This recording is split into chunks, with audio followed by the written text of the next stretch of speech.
बिस्मिल्लाहिर्रहमानिर्रहीम। अस्सलाम वालेकुम। आज की रेसिपी है चिकन ग्रेवी सालन। तो इसके लिए मैंने 1 कप ऑयल डाला है। अब इसमें चॉप किए हुए प्याज डाल दूँगी। 3 बड़े साइज़ के मैंने प्याज लिए थे। प्याज को ज़्यादा डार्क कलर नहीं करना, हांडी में अच्छा नहीं लगता ज़्यादा डार्क किया हुआ। 2 टेबलस्पून लहसुन अदरक का पेस्ट ऐड किया है।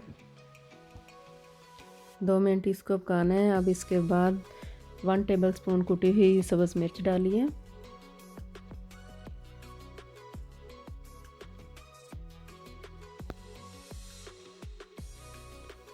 दो बड़े टमाटर काट के मैंने छोटे छोटे पीसेस में वो इसमें ऐड कर दिए।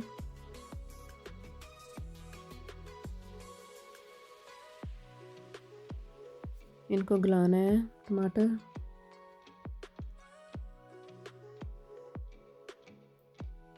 वन टीस्पून रेड मिर्च का पाउडर, हाफ़ टी स्पून हल्दी, 1 टेबलस्पून नमक ऐड किया है, हाफ़ टी स्पून ज़ीरे का पाउडर, हाफ़ टी स्पून धनिया का पाउडर। सारी हमने मिक्स कर लेने हैं मसाले। अब इसमें थोड़ा सा पानी डालना है, मसाले जले ना। देखिए मसाला बहुत प्यारा बन गया है, कोई प्याज नज़र नहीं आ रहा। अब मैंने 1 चिकन लिया था मीडियम साइज़ का, वो इसमें ऐड कर दिया। चिकन को हमने अच्छी तरह भूनना है, चिकन गल जाए।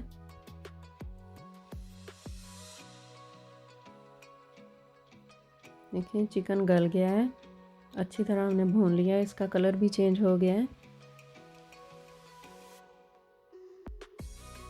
तो अब मैं इसमें 2 गिलास मैंने पानी के डाले हैं। आपकी मर्ज़ी है, आपने जितना पानी इसमें डालना है, ज़्यादा शोरबा रखना है या ग्रेवी रखनी है, वो आपकी मर्ज़ी है। ये देखिए मैंने ऐसा रखना है सालन, इतनी ग्रेवी रखनी है।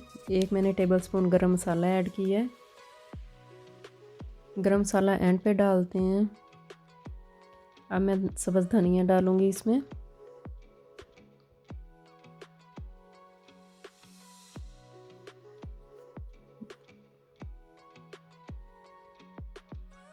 अब स्लो गैस पे मैंने रख दिया है बटर ऊपर आने के लिए। ये देखें बटर ऊपर आ गया है, बहुत प्यारी खुशबू आ रही है। अब मैं डिश आउट कर लूँगी। बहुत प्यारा सालन बना है माशाल्लाह, बहुत मज़े का बना है। तो अगर आपने मेरी रेसिपी आपको पसंद आए तो लाइक सब्सक्राइब कर देना। Thanks for watching.